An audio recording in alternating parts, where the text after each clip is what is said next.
370 को लेके, अभी तक आपको क्या उम्मीदें हैं और आर्गुमेंट किस तरह आगे होते हैं? देखिए, मुझे खुशी है कि जो इस वक्त सुप्रीम कोर्ट में जिस तरह से जिन मुद्दों पे बात हो रही है 370 को लेके, बिल्कुल यही मुद्दे 2019 से लेके पीडीपी के लोग, पीडीपी की जमात, मैं ख़ुद इन मुद्दों पे मैंने ये मुद्दे उठाए हैं।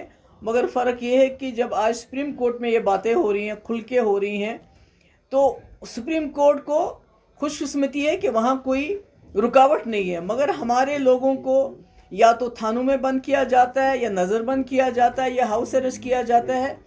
इन्हीं बातों पे जो आज सुप्रीम कोर्ट में बातें हो रही हैं कि जो फ़ैसला उस वक्त किया गया पार्लियामेंट में, उसमें हमारा जो आइन है उसकी धज्जियाँ उड़ाई गई कि आइन के ख़िलाफ़ है।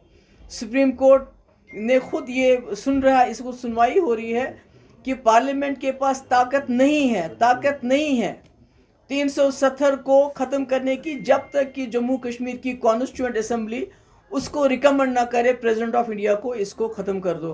कॉन्स्टिट्यूएंट असेंबली नहीं है। कॉन्स्टिट्यूएंट असेंबली यहाँ सत्यपाल मलिक को बनाया गया, काउंसिल ऑफ मिनिस्टर्स उसके एडवाइजर्स को बनाया गया। इससे बड़ा फ्रॉड क्या हो सकता है?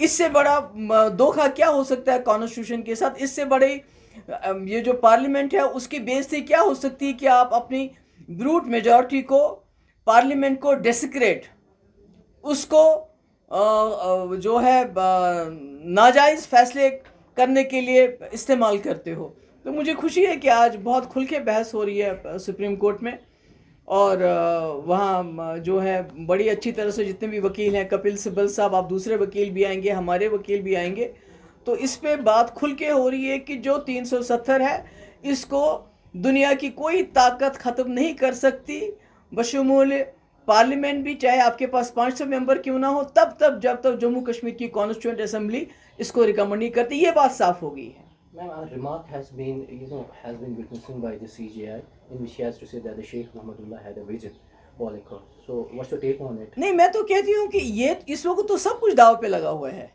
अगर चीफ ये जो है जस्टिस ऑफ इंडिया ये इकरार करते हैं कि उस वक्त का जो फैसला शेख साहब ने किया था, दो कौमी नज़रिया को बरतरफ करके हिंदुस्तान के साथ हाथ मिलाने का एक विजनरी फैसला था, वो समझते हैं, वो कहते हैं विजन, तो उस विजनरी फैसले का भी इम्तिहान है।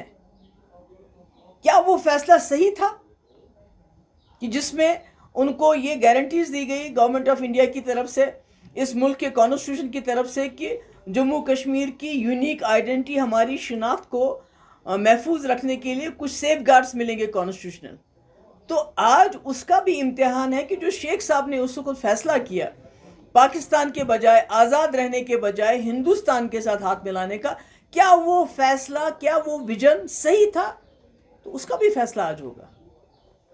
गोगोई पर तनकीद किया गया उसमें। और इसके अलावा ये जो मुझे ये भी बताना, ये जो है, ये जो कहते हैं कि मतलब आप वहाँ पर क्यों नहीं हैं, कई मेरे जो हैं, हमारे जो हमदर्द हैं, वेल विशर्स हैं, तो मैं बताना चाहती हूँ, मेरे लिए, और मैं समझती हूँ कि मेजॉरिटी हमारे जम्मू कश्मीर के लोगों के लिए 370 एक लीगल या खाली आईनी मामला नहीं है, ये हमारे जज्बात के साथ जुड़ा हुआ है।